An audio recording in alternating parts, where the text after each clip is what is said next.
तो hello everyone, I am back with another video. अगर आपने डॉक्टर शिवन को ज़रा सा भी फॉलो किया है तो आई एम श्योर आप इस हैंड राइटिंग से बहुत अच्छे तरीके से वाकिफ़ हैं।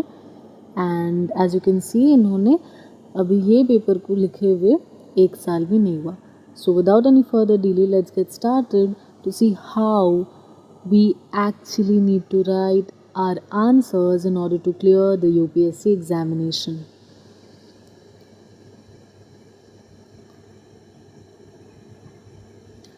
Starting with the first question, the biggest critique of basic structure doctrine from its inception has been it being shrouded in confusion, vagueness, and a formulation which it loses and not precise. Critically examine.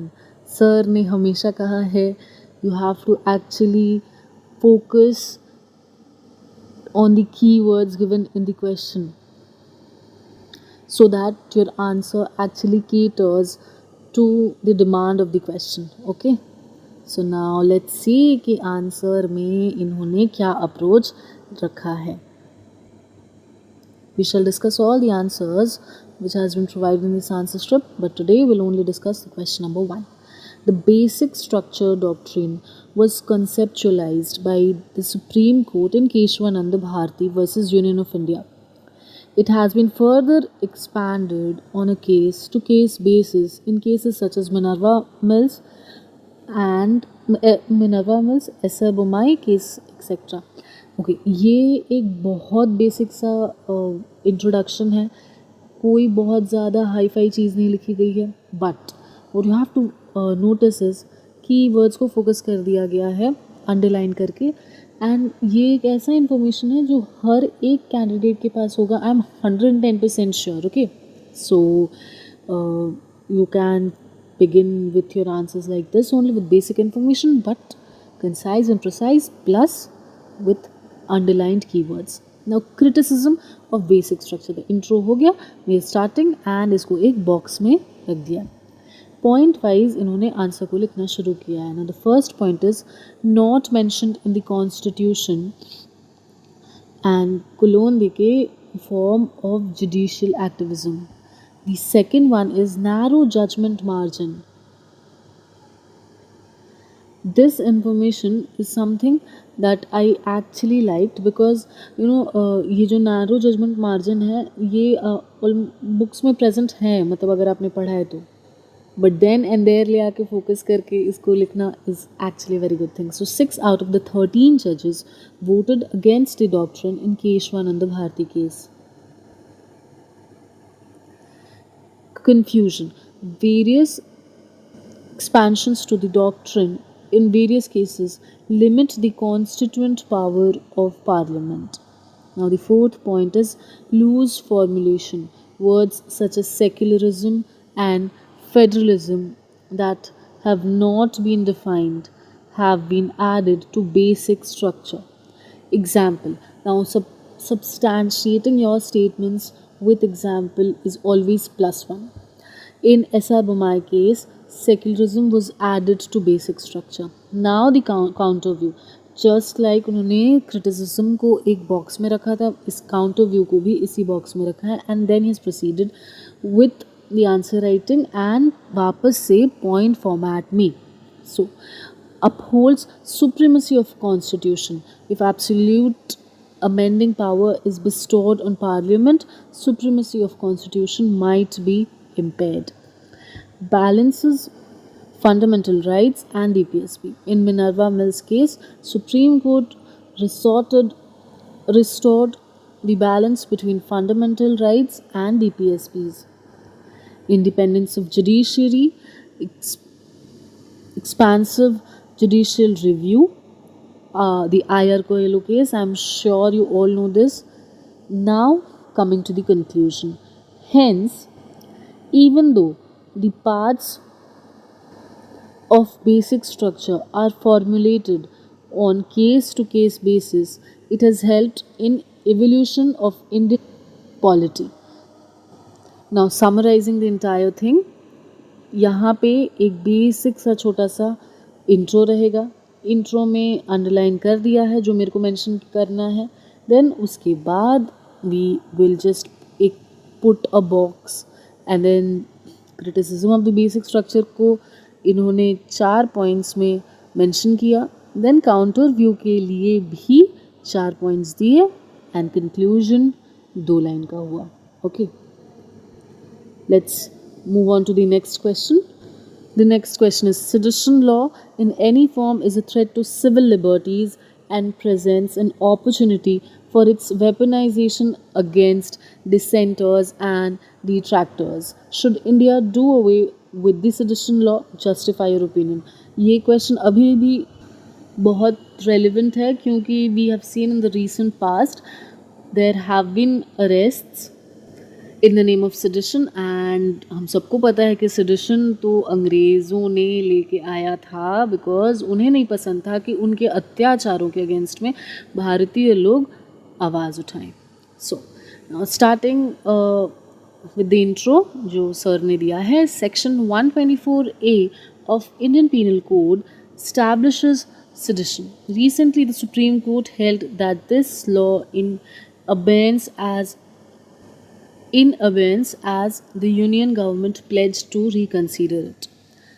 ये हुआ आपका intro and you can सी कि एक intro के बाद doing away with sedition law, इसमें इन्होंने 4 points लिखे हैं, 5 पॉइंट्स लिखे हैं and then keeping sedition in statute books, इसमें 4 पॉइंट्स देके एक कंक्लूजन दिया गया है. विल सी दिस फर्दर, लेकिन आपको मैं ये बताना चाह रही हूँ कि फॉर्मेट सेम है.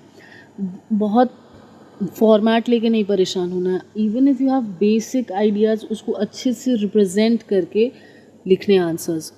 Doing away with this sedition law में क्या है? Most mature western democracies have no such principle. Abolished in UK, मतलब UK वालों ने फिरंगियों ने हमें दिया था, we have kept it, but it has been abolished in UK itself, absent in USA as well. Now colonial overhang, और जो एक टर्म यूज़ होता है ना colonial hangover, ये वही चीज़ है. Okay, now authorities not following Kedarnath principle, जो Kedarnath Singh versus union of India case है उसके रिगार्डिंग में.